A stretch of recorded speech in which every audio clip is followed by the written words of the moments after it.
Mucho cuidado porque en estas últimas horas podríamos haber visto una trampa de toros.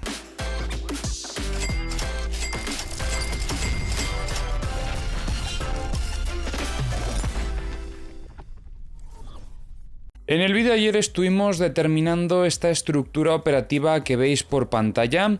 Determinábamos que teníamos el soporte sobre los 65.535 y la resistencia en la zona de los, que ajusto un poquito más, 66.270. Veíamos cómo el precio se mantenía lateralizando sobre esta zona operativa hasta que veíamos algunos intentos de ruptura del soporte de la estructura. Pero ojo, porque esta ruptura no llegó muy lejos gracias a presión compradora en torno a la zona del VWAP semanal. Como veis, lo hemos podido ver hasta en 3 ocasiones durante el desarrollo de la estructura, y gracias a esta presión compradora posteriormente el precio desequilibró al alza. Aquí tuvimos una primera oportunidad operativa que llegó a alcanzar los dos principales objetivos que tendríamos en mente.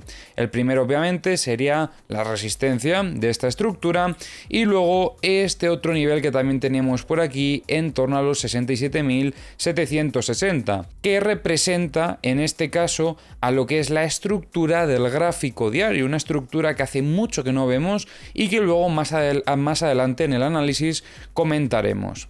Pero ¿qué pasa? Que una vez hemos alcanzado esta zona operativa, vemos cómo el precio tiene un rechazo muy agresivo a la baja, pudiendo ser esto simplemente una trampa. De hecho, si visteis el análisis de ayer, recordaréis que comentábamos que sobre esta zona operativa había muchísima liquidez de shorts y probablemente en el inicio de este movimiento alcista hemos visto esas liquidaciones y eso ha hecho que el precio suba con más agresividad. Pero claro, hemos alcanzado un nivel de resistencia del gráfico diario. Eso es demasiado importante como para ignorarlo y de hecho creo que hasta es normal que una vez hemos alcanzado esa zona operativa podamos ver presión vendedora de forma agresiva como la que hemos visto aquí.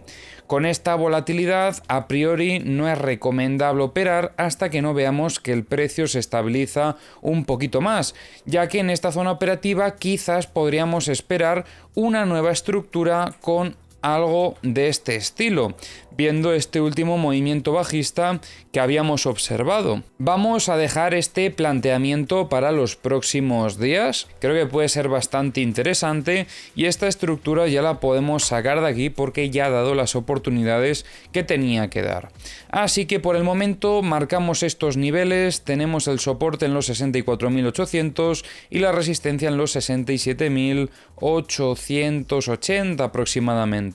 Esta estructura podría empezar ahora mismo, estamos viendo a ver si termina esa fase A y a partir de aquí tendríamos que esperar que continúe lateralizando en este rango de precios para luego poder buscar operativas sobre ella. De momento vemos cómo sigue entrando presión vendedora sobre esta misma zona de resistencia. Como podéis ver, a pesar de haber vuelto a encontrar compras sobre esta zona operativa, el precio vuelve a ver resistencia en estos niveles y de hecho parece que ha perdido ese momentum alcista a medida que iba teniendo este rebote alcista también. Otra cosa que también debemos de limpiar del gráfico son estas dos potenciales estructuras que habíamos determinado anteriormente. Desde mi punto de vista esto ya no tiene sentido, ya que finalmente la estructura que vimos en este punto fue la que dio inicio a todo este movimiento alcista, apoyándose obviamente en las huellas que habíamos identificado anteriormente con esta ruptura de la directriz bajista, este giro rápido, etcétera, etcétera.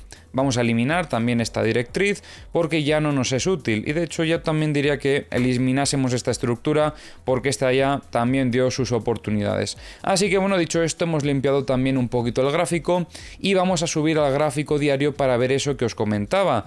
Recordemos un poquito cuál era el setup en este punto. Después de haber visto una potencial sacudida en zona de mínimos y ese reingreso, aunque se fue un poquito, pero bueno, ya vimos que terminó reingresando la estructura, el precio por fin alcanza la zona de la resistencia, confirmando con esto cierta fortaleza en el corto plazo y además evidenciando también presión compradora sobre esta zona operativa de aquí.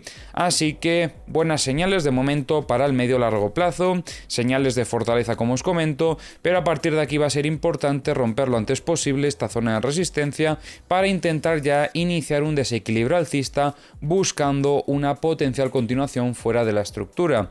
También recordemos que tenemos esta zona de ventas ventas, no nos podemos olvidar de ella, en los 71.100, una zona de ventas donde anteriormente veíamos gran presión vendedora en varias ocasiones.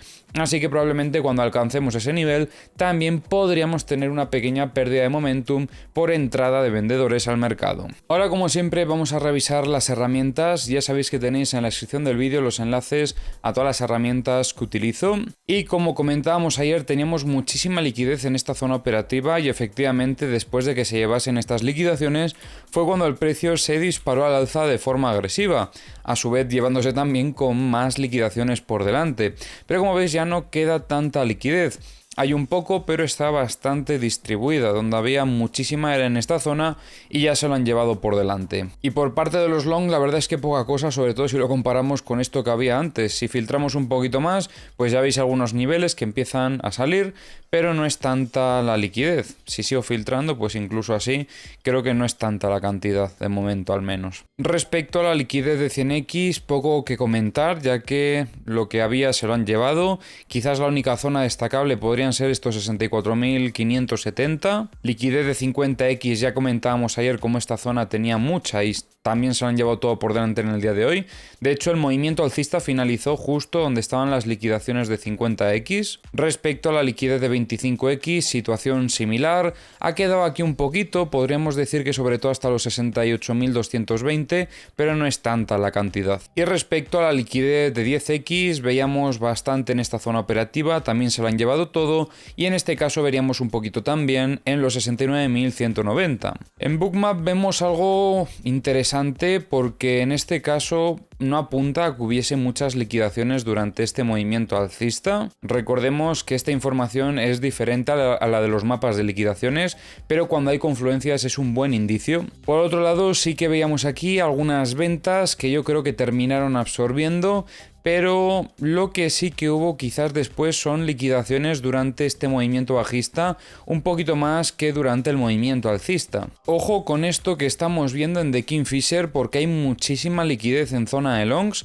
Ayer no cargaron los mapas, así que hoy vamos a revisarlos bien, y vemos que hay liquidez hasta los 61.710. En los CBDs vemos ventas agresivas desde Coinbase, una compra fuerte desde Binance. Desde mi punto de vista, estas liquidaciones se las llevaron con compras agresivas desde Binance, pero ojo porque estoy viendo que también acompañaron unos cuantos exchanges, porque vemos compras también desde Bitfinex y desde Kraken en este mismo punto. O sea que fue algo bastante coordinado, excepto en Coinbase, que es donde estábamos viendo esas ventas que os estaba comentando. En los mapas de corto plazo, más liquidez en zona de longs, en torno a los 66.065 y en torno a los 65.345. En los mapas de high leverage, sobre todo vemos liquidez en esta zona de shorts, en los 67.475 y un poquito en zona de longs en torno a los 66.125. Y ahora, como siempre, vamos a comentar algunas noticias. El Banco Central de Reserva del Perú emitió un comunicado aclarando que no realiza recomendaciones de inversión. Esto fue en respuesta a vídeos fraudulentos que circulan en redes sociales, donde se utilizan imágenes falsas de personas conocidas y medios de comunicación para ofrecer inversiones con rendimientos altos y rápidos. Estos vídeos son creados con inteligencia artificial y obviamente buscan engañar al público. Por eso siempre es importante verificar la información que te dan en redes sociales. Ya os he dicho muchas veces que incluso se hacen pasar por mí, y eso que yo tampoco soy la gran cosa. Así que mucho cuidado, sobre todo si os llegan con ofertas un poco raras. Google ha firmado un acuerdo con Kairos Power para poder desarrollar pequeños reactores modulares. Se les conoce como SMR. Es una tecnología nuclear avanzada que podría revolucionar la minería de criptomonedas. Los SMR, más pequeños y seguros que los reactores tradicionales, generarían hasta 300 megavatios de energía limpia y serían más económicos a largo plazo. Aunque la inversión inicial es alta, esta tecnología podría hacer más sostenible la minería de criptomonedas, que consume grandes cantidades de energía y al reducir los costes operativos y las emisiones sería mucho mejor para todos. El mercado de criptomonedas ha madurado drásticamente en 2024, según un informe de Coinbase y Glassnode. El auge de los ETFs al contado de Bitcoin, la creciente adopción de stablecoins y el aumento de las soluciones de escalado de Ethereum, como las capa 2, han transformado el ecosistema. La volatilidad de Bitcoin ha disminuido significativamente, y el volumen de transacciones ha crecido bastante. Estos avances sugieren que el mercado se ha vuelto más profundo, accesible y sofisticado. La Asociación de Fútbol Argentino ha firmado un acuerdo con Win Investments para tokenizar los derechos de formación de jugadores. Esta iniciativa permitirá a los inversores adquirir tokens que representan fracciones de los derechos de formación de los futbolistas. Los inversores obtendrán beneficios cuando se transfieran a los jugadores, además de poder comerciar con estos tokens. Esta estrategia busca poder generar recursos adicionales para los clubes y democratizar las inversiones en el fútbol argentino. Las acciones de Metaplanet subieron un 16% tras la compra de 107 bitcoins, elevando sus reservas totales a 855 bitcoins, valorados en más de 56 millones de dólares. La compañía ha duplicado sus holdings de Bitcoin en octubre, con varias compras a lo largo de todo el mes. Esta estrategia está inspirada en la de MicroStrategy y ha generado un aumento significativo en su cotización, que ha crecido un 480% desde que Metaplanet adoptó esta estrategia en abril. Los ETFs de Bitcoin al contado en Estados Unidos recibieron más de 556 millones de dólares el 14 de octubre, que representa esto su mayor flujo diario desde junio de 2024. Esta afluencia ocurrió cuando el precio de Bitcoin alcanzó los 66.500 dólares. El creciente interés proviene principalmente de inversiones institucionales, según apuntan algunos expertos. Y ya para terminar, quería daros las gracias porque en el vídeo de ayer os pedí feedback sobre una propuesta para añadir a partir de ahora en los vídeos y parece ser que os ha gustado mucho, así que probablemente a partir de mañana empezaremos a incorporar un análisis de una altcoin al final de estos análisis de Bitcoin. Y ya sabéis que tenéis el canal secundario donde también comenzaré poco a poco a ir subiendo nuevo contenido de altcoins. Tenéis el enlace al canal secundario en la descripción de este vídeo.